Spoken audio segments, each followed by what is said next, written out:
Father who art in heaven, hallowed be thy name. Thy kingdom come, thy will be done on earth as it is in heaven. Give us this day our daily bread, and forgive us our trespasses as we forgive those that trespass against us. And lead us not into temptation, but deliver us from evil. For thine is the kingdom, power, and glory, forever and ever. Amen. Hail the spirits, hail the dead. Hey, hey, hey. So, tell me a little bit about the candle and the Markio lift. All right, so this candle right here is it's actually to the four kings, to King Egan, to King Maimon, to King Paimon, and to King Ordians. You know, that's and I left this here after an effigy for connecting at the crossroads spirits with my spirits in particular, Shamash. And then because the Ishtar. crossroads is right there, so it's like it's pretty close, so that's a good spot. And I picked the four-way crossroads, symbolic also of the four kings, bringing me into the light of Lucifer and Astaroth, or Ishtar, Shamash, Horus, Isis, depending on where you want to go with this, okay? Yeah. Sophia, Christ, the same thing, you know, the same thing to me, okay? Yeah, I dig it. And, well, so we left this here.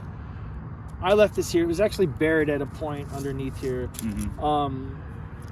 We came here. We asked the spirits to bless us, and this actually happened after we had left. Mm-hmm. It came back maybe I think the second or third time, because we've been here quite a bunch, and I don't recall what time was what.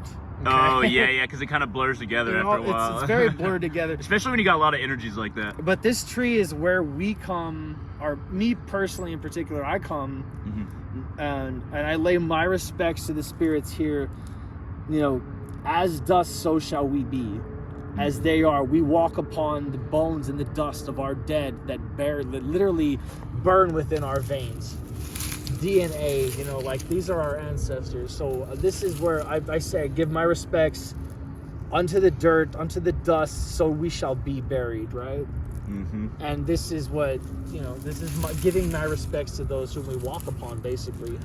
And so with my rituals, with all my effigies and ashes from the rituals that I do, I walk around the tree and spread them to the winds, to the four winds in particular. Very good. So usually when you burn like an effigy, you want to kind of scatter it into the wind, right? Correct. Yeah. And the wind will carry it, surprisingly. Like before you even came, I was saying my respects to the dead and thanking them, and I felt some cries out there because obviously the dead here have some kids who are not doing the best, you know, in life. Oh yeah. And they might be on drugs, they might be doing some bad things, but I'm letting the spirits know here, they hear you. You know, I know that, like, even though they may be going through some pain and that they feel that pain, that they hear you. And, you know, and I got a resurging wind blowing, obviously, and that's when I started spreading the ashes so it could be carried to the winds. That's good, man. Yeah, it's interesting because, I mean, just when you think about dirt in general, I mean, most of dirt is just stuff that came before us. Like, yeah. It's just a combination of all those life forms that came before us combined with, you know, the minerals, and it all kind of comes together to sprout new life. But yeah, we're, like you were saying, we're very much a tether for the spirits, and to, you know, we kind of act as a tether to the people that they love that are still alive. In a way, like that's why they want to reach out to us, because perhaps maybe their children aren't reaching out to them or something like that. Correct. And they need like a tether to this world. And however strengthening the bonds that we can do even as magicians for that tether to be made. Say even if me spreading those ashes will further the connection of those spirits with their ones that they're trying to connect with in dream, then by all means use that as a connection. Because I don't need it, dude. I really don't, man. I'm good. Yeah. You know, I don't care about the bitches and the, you know, the riches. And I was like, if my magic will help you connect to your kids or your whoever here, so they can become stronger and connect more and break through the barriers that breaks them down in this life so they can become stronger, dude, I'm all for that. Oh yeah, for sure, man. Yeah, it's important to develop that kind of caring relationship with the dead. That's how we make those real connections, for sure. Yeah. It's an amazing path. So which spirit is this?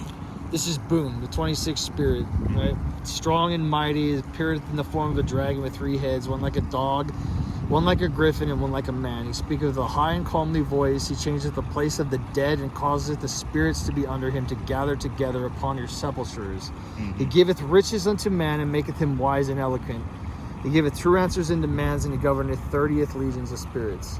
So I basically work with him as a medium, medium ready to channel your dead, to keep order and peace during a seance, basically to keep peace during a graveyard visit. So he definitely feels like a guardian, right? Does he feel like a guardian, or what's the vibe? It's funny because I don't see him as a he comes to me as a she. Oh, okay. So does she feel like a guardian? Yes. Because you say she's guarding seances and stuff and guarding the graveyard kind of thing. I see her as a bee. Oh, okay. And when I feel her energy around, I'll literally see bees either on my feed, around me. I'll see stickers around, and it's like, if you look at the image, dude, it looks like a fucking bee. Oh yeah, you're right. But if you look at my shirt, it's a very different sigil. Yeah. Okay. No, I can see it. Is it different? I mean, oh yeah, it's a different sigil. Interesting, but I get the same vibe though. But yeah, right? Yeah, that definitely makes sense though. So like when a little section is isolated like this in a graveyard, it's almost like the energy feels like a little island. You know what I mean? Yes. Because just naturally there's roads around it, so it makes sense. But it's almost like there's this like little peak of energy that's like this little mountain that I feel. But it makes it also convenient when they make these kinds of like sections like so lit up, and they put all these beautiful offerings on here. But yeah, that's man. The dead quite frequently. They come here. What I mean by that is people die very much in Dallas. yeah. This one's 2023. That makes sense why there's so many offerings on it. Is there? Heidi and I have bumped into several. 2023. Yep. One in particular where they had a big ass offering area like this, and we threw our own roses in front of it. Oh, that's beautiful. Yeah, man. I've always liked offerings of like when it comes to flowers, I've always liked like natural flowers. It's good when it's just fabric and it's not going to be like harmful to the earth, so that's fine. But I like fresh flowers are just so are like because they die like we do. Yeah, and it feels and they just become part of the earth so much quicker, and the energy kind of combines quicker. Yes. But yeah, it's good that some of these are so kept up, man. I mean, these are pretty fresh. They're all 2023, but oh, this is 2020, 2024. Sometimes people start to forget.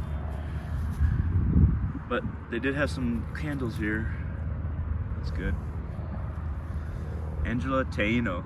Oh, Taino. So the Taino are the indigenous people to the island of Haiti, and they were there when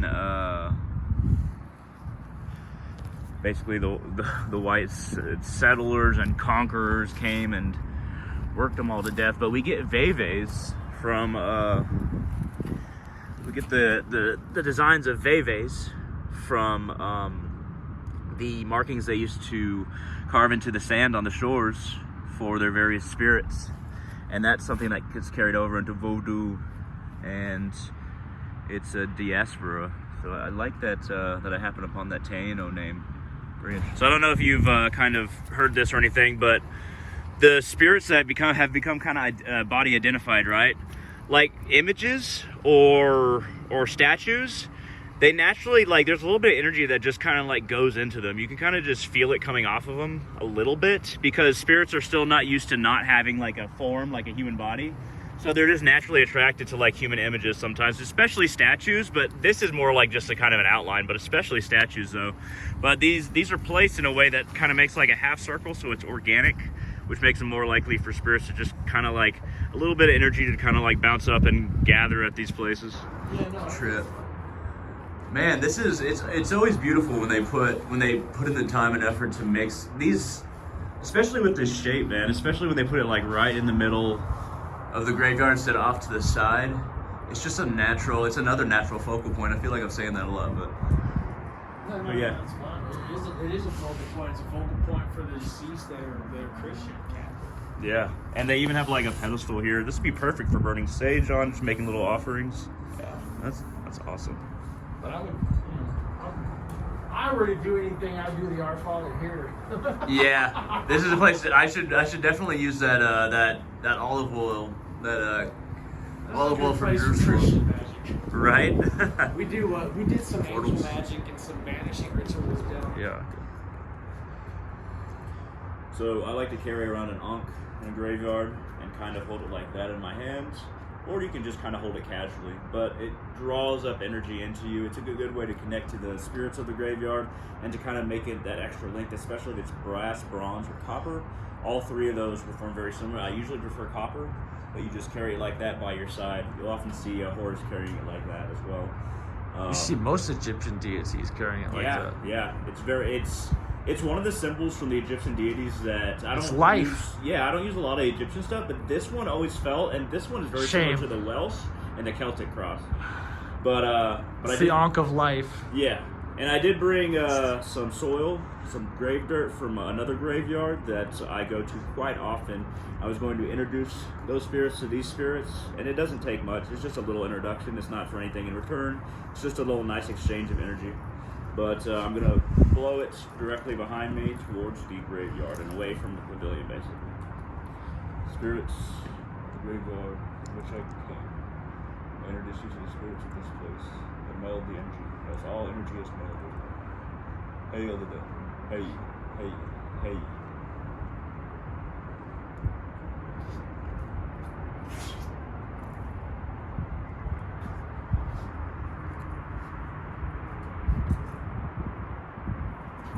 To light some incense as well, and pour a little bit of oil. This is oil from Jerusalem, blessed olive oil. And while I'm here, I'm going to go ahead and bless the ankh before I continue to carry it around. All life returns to the earth. Mother Earth, thank you for all that you do for us. Thank you for carrying us. Thank you for allowing us to live. Thank you for being our mother.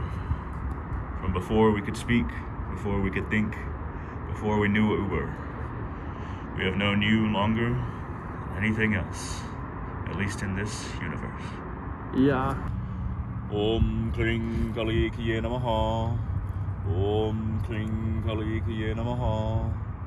Om Kling Kali Kiye Namaha. Divine Mother, I worship you in the form of the earth, in the form of the womb that holds the spirits of the dead, that connects us to our mother's wombs.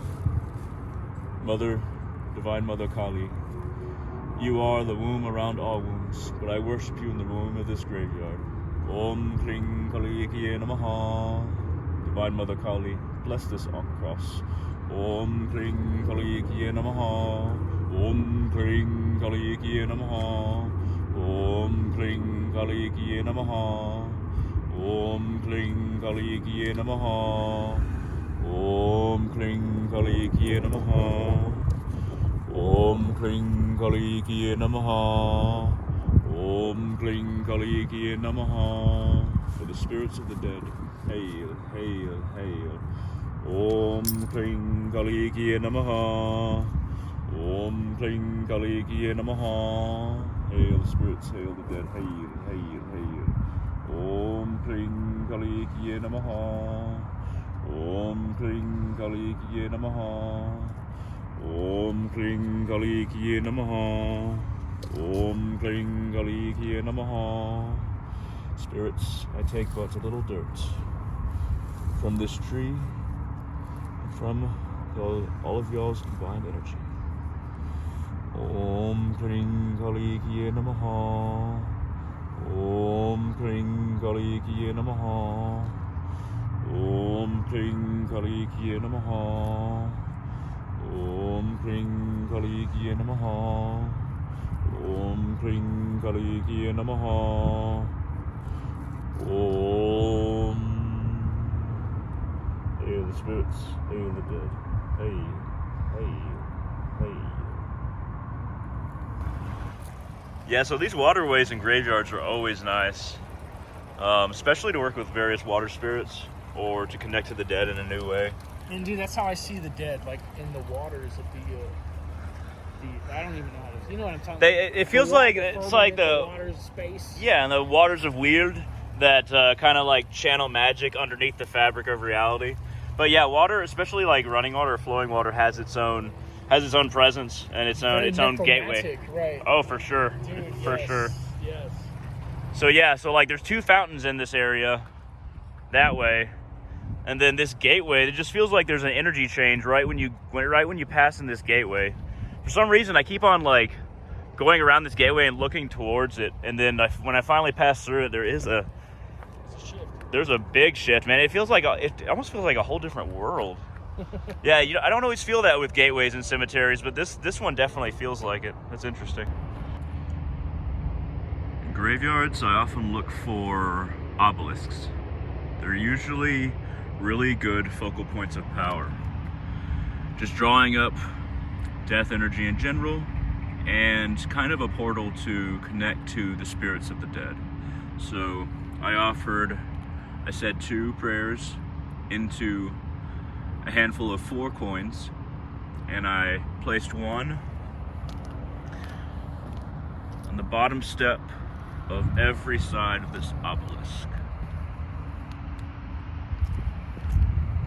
I also paced around it and lit a piece of sage and chanted Om Namo Bhagavate Vasudevaya as the sage burned as I paced around in a circle around the obelisk. And I've lit some San Muerte incense, Lord of Death incense, and I placed it in the corner away from the obelisk so it kind of gets the whole area. And where I paced was right there along that path.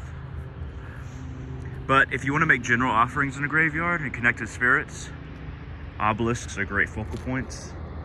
Ones that I utilize quite often, and this is the first time I've been to this graveyard. It's a pretty busy graveyard as far as people constantly having ceremonies here. There's even people there now, and it's in the main center, and it's pretty close to 9 p.m. But yeah, I just decided to make some offerings here and reach out to the dead at this obelisk before I travel around and connect to the spirits some more. And as I kind of walked through the graveyard, I kept my hands over the ground, kind of as I'm walking past all these graves. And this graveyard has a whole bunch of ones that are in the ground. But as I was walking through the grass, I had my hand out and I was saying, "Hail the dead, hail, hail, hail. Blessed be the dead. Bless you, bless you, bless you. Hail the dead, hail, hail, hail. Hail the dead, hail, hail, hail. Bless you, bless the dead, bless, bless, bless." Combination of those words. The main thing to kind of get your head around is to have when you're walking through a graveyard and you're just reaching out to the dead, just put out your hand like this as you walk. Just kind of extend your fingers. Keep one hand out. If you want to carry something, the other hand you can. And as you're walking, just say any combination of those, just kind of salutations. Say hail the dead and say bless you. It's kind of a welcoming energy intention that you're putting into the ground as you're walking. But you're just reaching out, and if you're not used to working with energy yet and extending energy out of your hands and just a little bit into the ground, that's fine. Sometimes people have to start out by touching it a bunch, but if you're not used to that, fine. Just put your hand out like this as you walk and say, "Hail the dead, bless the dead." Just very welcoming, very kind. And see if you can feel anything in your hand or in your body when you have your hand out like that. But that's a great way to just show that you're kind and you're not there to cause any trouble, and a way to reach out that you are actually trying to reach out to them compared to maybe other people that don't try to reach out.